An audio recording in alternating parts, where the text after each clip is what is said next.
রাধে রাধে বন্ধুরা, তো তোমাদের সবাইকে জানাই কৃষ্ণ বৃন্দাবনের আরেকটু নতুন ব্লগে সবাইকে স্বাগত। তো আজ আমি তোমাদের সাথে একটু অন্যরকম ভিডিও শেয়ার করছি। সেটা কীরকম? হ্যাঁ, আজ আমি কোনো ঠাকুর বিষয়ক ভিডিও শেয়ার করছি না, বাট আজ আমি তোমাদের সাথে শেয়ার করছি উলুবেড়িয়া কালী মন্দির, আনন্দময়ী কালী মন্দির, যেটি খুবই প্রসিদ্ধ এবং যথেষ্ট বিখ্যাত একটি জাগ্রত মন্দির এটি। তো এই মন্দিরের অনেক রহস্য আছে। তো এই মন্দির কিন্তু খুবই সুন্দরভাবে আজকে সাজিয়েছে। কেন জানো? উলুবেড়িয়ায় চলছে রাসমেলা।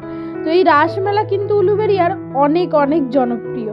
তো চলো আজ আগে তোমাদের মন্দিরের সাথে সাথে মাকেও দর্শন করাই এবং মায়ের সন্ধ্যা আরতি তোমরা দর্শন করো বন্ধুরা, যেটা দর্শন করলে তোমাদের মন অবশ্যই আনন্দে ভরে উঠবে।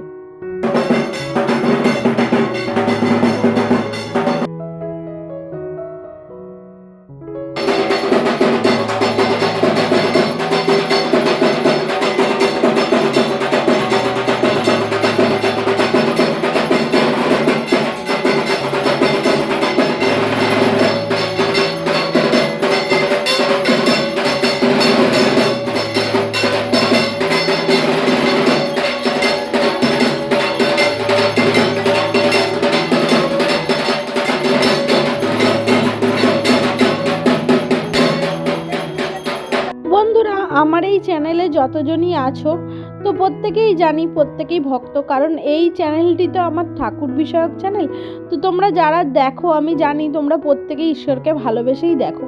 তো তাই আজকে তোমরা দেখো উলুবেড়িয়ায় রাস মেলা বা রাস উৎসব কিভাবে হয়। তো উলুবেড়িয়ায় রাসে কিন্তু এরকম অনেক কিছু করে থাকে, আর তোমরা কিন্তু এক এক করে সেটি দেখতে থাকো।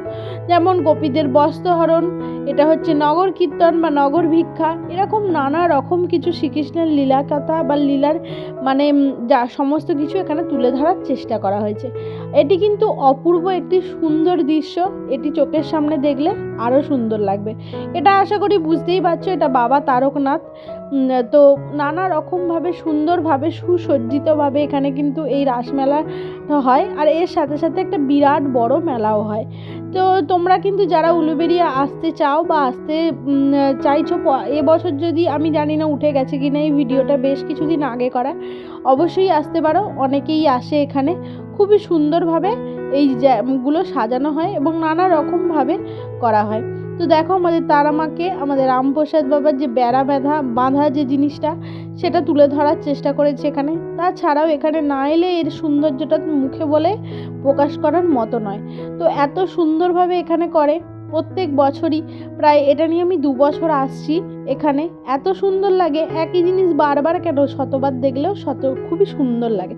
এখানে নানা রকম কিছু সুন্দরভাবে করে, আর তার সাথে সাথে কিন্তু তোমরা অবশ্যই মেলা একটা বিরাট বড় মেলা পেয়ে যাবে। তো চলো মেন জায়গায় যাওয়া যাক। এটি হচ্ছে আমাদের শ্রী রাধাকৃষ্ণের রাস যাত্রা বা রাসের যে লীলা, সেটাই এখানে ছোট্ট করে তুলে ধরার চেষ্টা করা হয়েছে, গোপিনীদের নিয়ে নৃত্য সমস্ত কিছু। তো হ্যাঁ, আর একটা জিনিস জানো তো, আজ থেকে আগের বছর যখন গিয়েছিলাম তখন এক ব্রাহ্মণ আমাকে এটা জিজ্ঞাসা করেছিলেন, আচ্ছা আমাদের মহাদেব কিন্তু নারীর রূপ ধারণ করে শ্রীকৃষ্ণের রাসযাত্রায় রাসে তিনি ও আনন্দ উপভোগের জন্য এসেছিলেন। তো আমাকে জিজ্ঞাসা করেছিল আমাদের ভোলা মহেশ্বর কোনটা। তো আমি কিন্তু বলতে পারিনি, কিন্তু সেইবারের পর থেকে যতবারই যাই আগে কিন্তু এইটাই চোখে পড়ে যে আমাদের ভোলা মহেশ্বর কোথায়। তো তোমরা কি দেখতে পেলে? আমি কিন্তু স্পষ্টভাবে দেখিয়ে দিয়েছি। যদি তোমরা বুঝতে পেরে থাকো তাহলে কিন্তু অবশ্যই আমাকে কমেন্ট করে লিখে জানিও।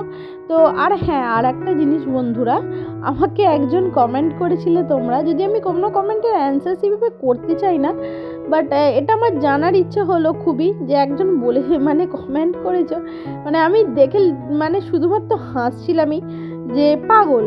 তো আমি ঠাকুর বিষয়ক ভিডিও ছাড়ি বন্ধুরা এই চ্যানেলে, তো এখানে পাগলামির কী পেয়েছে আমি জানি না। হ্যাঁ, এবার যদি তোমরা সে যদি এটা ভেবে বলতে চায়, যে আমি কিন্তু তার কথাটা নেগেটিভভাবে নিচ্ছি না, আমি পজিটিভভাবেই নিচ্ছি, যে হ্যাঁ সে হয়তো বলতে চেয়েছে যে আমি কৃষ্ণ প্রেমে পাগল। যদি সেটা নাও বলে থাকে, আমি কিন্তু সেটাই ভেবে নিয়েছি। তো আমি কিন্তু তোমার কথায় কোনো খারাপ কিছু মনে করিনি। তুমি যেই মানসিকতা নিয়েই কমেন্টটা করো না কেন, আমি কিন্তু সেটাকে ভালোই ভেবেছি। যাই হোক, তোমরা কি এই সমস্ত কিছু আমি ছোটোখাটোভাবে তুলে ধরার চেষ্টা করলাম। ভালো লাগলে লাইক কমেন্ট শেয়ার করে পাশে থেকে রাতে রাতে